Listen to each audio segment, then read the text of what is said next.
Hello everyone, this is Godzilla Wolf 1 and I'm back with another toy review, and today's review will be of the Pteracharge Megazord from Power Rangers Dino Charge / Super Dino Charge because Nickelodeon has the season screwed up. Anyway, this is the Gold Rangers mecha for the newest series, and it's actually a pretty good representation of the toy. Now, I will give some warning, you may hear a weird noise in the background. That's cicadas. If you don't know what cicadas are, they're these insects that emerge about every 17 years or so and are really loud. So yeah, if you hear them in the background, that's what that is. Anyway, let's move on to the toy. It's actually a really good representation, really nice gold paint. These are supposed to be blue. I kind of wish they were because it would break it up, but it's not that bad. And of course the crotch hands, which were kind of a thing. But really nice molded detail. Like, that's the one thing I do appreciate, is the really nice molded detail. Even on places you're really not going to see that much in the show. Like, how many shots are we going to have that this close to show you that this part has this on it? That's actually pretty cool. Even detailing on the feet. Now, this is a change from the Japanese version. In the Japanese version, the claws are connected to this, so they rotate at the same time. Bugs some people, doesn't bug me a bunch. I love his shoulder pads. His shoulder pads look really awesome. I've always loved this design. It has a Zord builder for it, and even more molded detail on top of it. That's impressive. You have the Pteranodon head, which I should probably show you the part that does not have the screw. Well, they both have screw holes, never mind. Really nice head, though I think the eyes are the wrong color. I think in the show they're a different color. No visor gimmick on this one like the Japanese version has, but I really don't care. And then there's the head. Really nice head sculpt. I think it's missing a little paint. The one thing that people have said is an improvement is this doesn't come up as far. These part right here doesn't come up as far, so you can see the head a lot clearer, which I do appreciate. Once more, no visor, but really nice paint apps. Like, really nice. I like this head. And there's even some detailing on the back. Of course, the made in Japan and stuff. But there's even detail on the back, which was completely unnecessary. In fact, in the Beast Mode, this part here is completely covered up. You're not going to see it. I appreciate that. I don't think this is on the Japanese version either. But, yeah, I really appreciate the detail work on this thing. Now, that's of course the detailing, but before we move on, I want to cover the Dino Charger because it's going to be necessary to get the full appearance of this thing. Which, yeah, basically, normal Dino Charger has a nice picture of the Pteranodon, nice gold paint apps, the 6, it's translucent, Pteranodon on the back, and, the pins for if you have the Dino Charge Morpher, which I do not have. But anyway, let's cycle through. Pteranodon Fossil, Glowing Pteranodon Fossil, Pteranodon, and Glowing Pteranodon, which is where you want to have it. And also I should note that because of this, there is a hole in him right there, which in the packaging is covered with this piece of plastic. It's just a thin piece of plastic, nothing special. That's just there to cover up the hole because the head is too big to fit in the package. Though, I do think that someone could probably paint this up and make a cool chest piece out of it. I think that is an option. It's just there to cover up the hole. Now, basically, to insert the Dino Charger, you open the mouth up like that, grab the Dino Charger, and stuff it in there. Now, what will happen next is an American exclusive thing that was not on the Japanese version. You can see these gigantic cannons hanging off the back. Yeah, that's not on the Japanese version at all. And basically what's going to happen is when I should probably do it like this. When I press the Dino Charger in all the way, the cannons flip forward and he gets giant shoulder cannons. Wasn't in the Japanese version, never appeared in the show, but is actually a cool feature. I don't mind that. I like giving him a little extra firepower. Though one thing you can do if you don't like them is this just pops right off. You can just take this right off, put it in the package, forget about it. Or, what I like to do is, these are removable. If I go like that, I can take them off. And in this particular mode, I like to put them in his hands. because I think that they look pretty good. I like to put them in their hands for one reason, for the combined mode I'll show later. But they fit in his hands just fine. He looks cool with them. Like I said, they didn't have to add that. It's completely superfluous and not really necessary, but I like it as a little extra gimmick. So that's basically, you know, the appearance and everything. Let's move on to articulation. No head joint, which is stupid on this one for one particular reason. The head can pop off. It just held in by that, like that. I don't know why. And I don't know why they could not have worked this into a head joint. There's no reason they couldn't have. It comes off anyway, why not put it on a little peg or something so it can rotate? I don't know, kind of annoys me. Arms rotate 360, and due to transformation, you can actually get a little arm outward movement. Yeah, you gotta break transformation a little bit, but you can actually get 2 clicks of outward arm movement. Which I like. I like that. I appreciate that when I get it. And then you get the cross hands can actually move out of the way, which personally I think looks a little better because they're not sticking out to, like, here. They look a little better in my opinion and look a bit more like hip guards. Now you do have some leg articulation here in that the legs can move forward and back and out on a pretty heavy ratchet. These ratchets aren't that weak. But here's actually a problem. As you can tell, he tends to want to do the splits. Here's where his legs actually are, but when I set him down, he starts to wobble. Now, in this form, it's not that bad, because it puts him in sort of a natural A stance. Unfortunately, that leg articulation is not really much of use, except for transformation purposes, but it's there. I'm sure some people can get a working out of it. Also, the ankles can do that. Doesn't really accomplish much, there's not much posing, but I do like that it covers up this area, even though they really didn't have to. So yeah, actually has a bit of articulation outside of what you normally get. He can do that, which is actually useful because of his arm blade gimmick. So you can fold out the wings and he gets arm blades. He does this in the show. Personally, I would have preferred if there was a bit more of an edge to them. They're kind of just flat. But you can get some good poses out of it due to how his arms work. He's not just limited to just standing there with his arms like this. You can actually get a bit more dynamic poses out of him thanks to that arm joint. Which, yeah, I appreciate. And another cool thing you can technically do is due to Zord Builder ports, you could flip the arm over and put something on here, which is actually useful.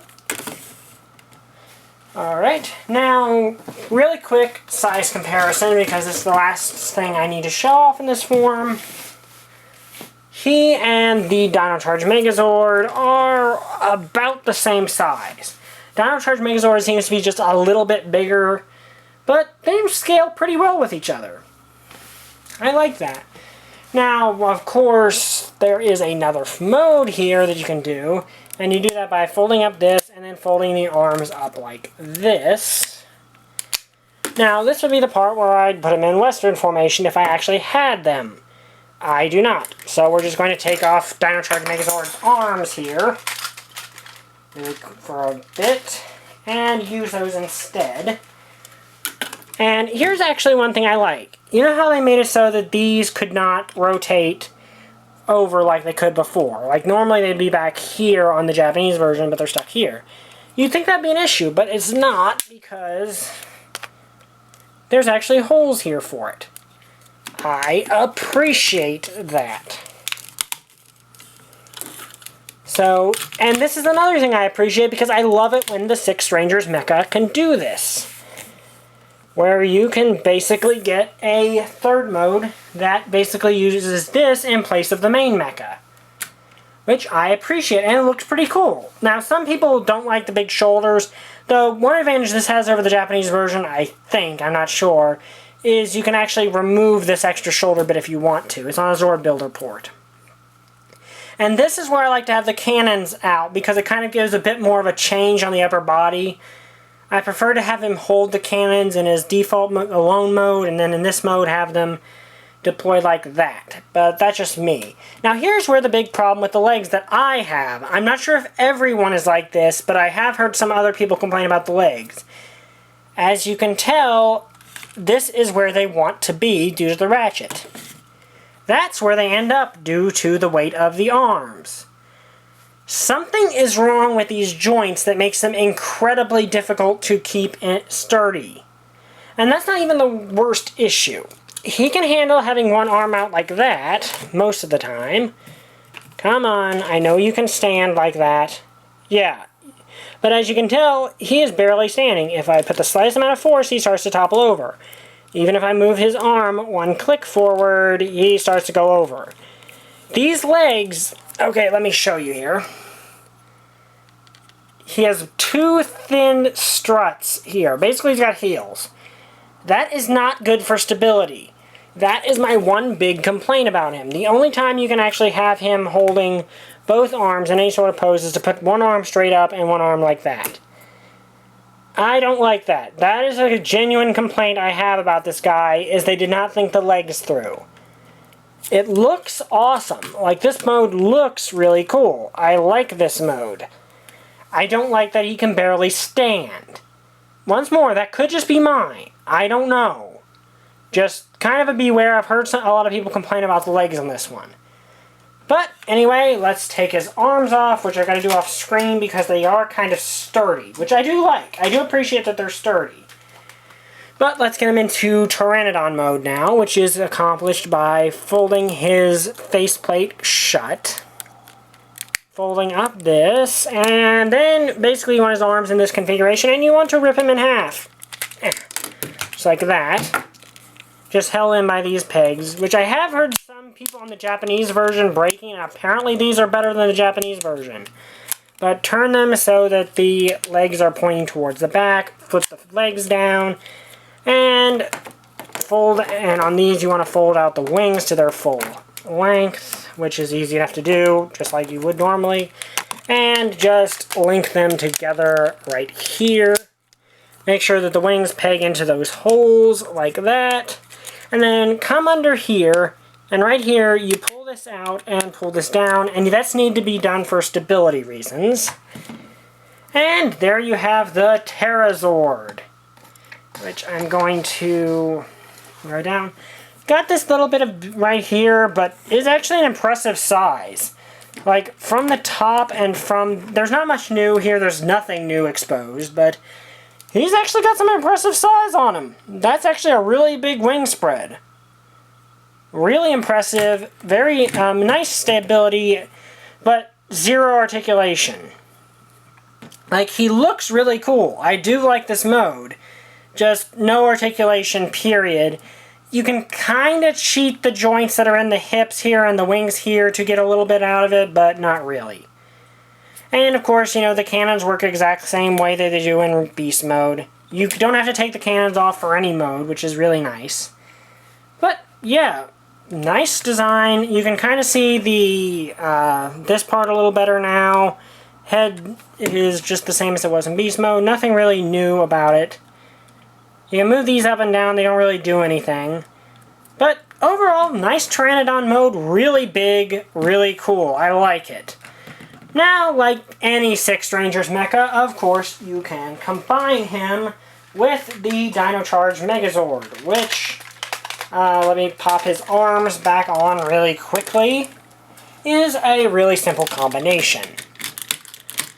Which is why I'm going to keep doing it, even though I have 7 minutes of recording space left. Now let's move this back up so we can see him. You want to remove the helmet and remove the back. And he's ready.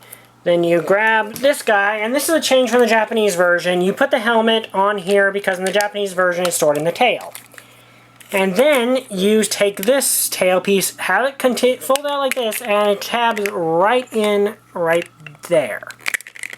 On both sides, which can be a little hard to get. And then you basically just slap these 4 bits here, and want to fold this back up. These 4 bits here, oh, and you want to take his head off. That's right, you do want to take his head off really quickly, which can be a little difficult. Take these 4 connectors and peg them into where the tail was before on the back of the Dino Charge Megazord.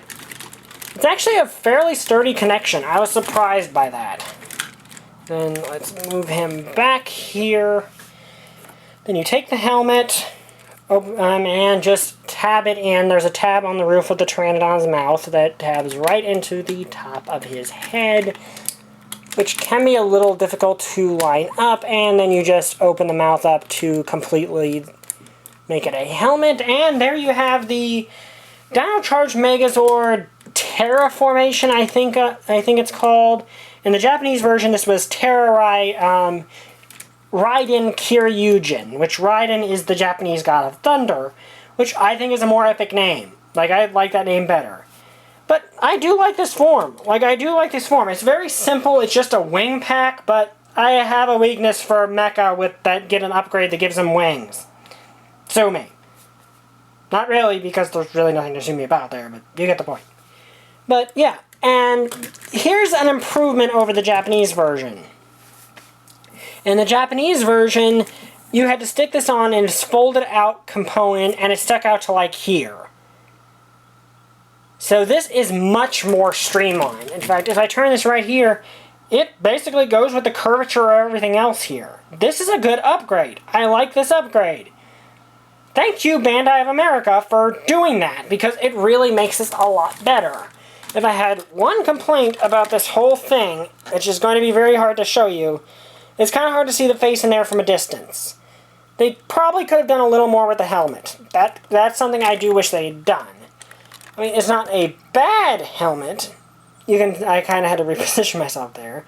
It's a good helmet. I can see what they were going for. I just wish they'd found a way to make that fit in a little better and be a little more visible. And here's the cool part. He doesn't lose any articulation here. He can still get his arms perfectly fine everywhere. Like, he still has full articulation from his default mode alone. Which is something I like in a combined mode, where he does not lose anything but gain something cool. In this case, a gigantic wing pack, which I love. I do think the blue probably would have stood out better, though, than the gold. But anyway, I like this combined mode. Now, what's my verdict on this? Well, if you have the Japanese versions, you probably can skip this, unless you like how the tail back there looks better. Personally, I do. My personal preference to me, I think that's a lot better than the Japanese version, because the Japanese version just didn't look aerodynamic, just looked cluttered, and took up more shelf space than this. So I think that that's a big improvement. But if you want the electronics, which this version obviously does not have, I didn't feel that worth mentioning because none of the Bandai of America stuff has had electronics for years, at least the mecha. But if you've got the Dino Charge Megazord, get this because it's a great companion piece. It goes well with it. And you've got pretty much everything you need to play with it right off the box. If you have the Raptor and Pterazord, even better, because then you can have both of them in their full mecha forms at once. But I think it's a good adaptation, and in some ways does improve, even if it loses the electronic gimmick and loses the visor gimmick. I didn't really care about the visor gimmick to begin with. I can get why some people would. I didn't, because it was only really used when he was evil or in one or two scenes, so I can live without it. But overall, I think this is a great toy. I think Bandai America did a really good job adapting it and made it pretty screen accurate. So yeah, if you're collecting the Dino Charge stuff, definitely get it. If you just want a stand-in for the Japanese version because the Japanese version is too expensive for you, this is a great substitute because it doesn't have the electronics, isn't as big. It looks like the screen model pretty well and does everything the Japanese version did other than the electronics and the visor gimmick. Though I will warn you, the legs are a little iffy. But yeah, if you can't get the Japanese version, get this instead. It's a perfectly workable substitute, and it's got a good bit of Zord Builder compatibility too. Anyway, this has been Godzilla Wolf 1, and this has been a toy review of the Pteracharge Megazord. See you guys next time. Bye! Like, comment, and subscribe. I still don't have a catchphrase.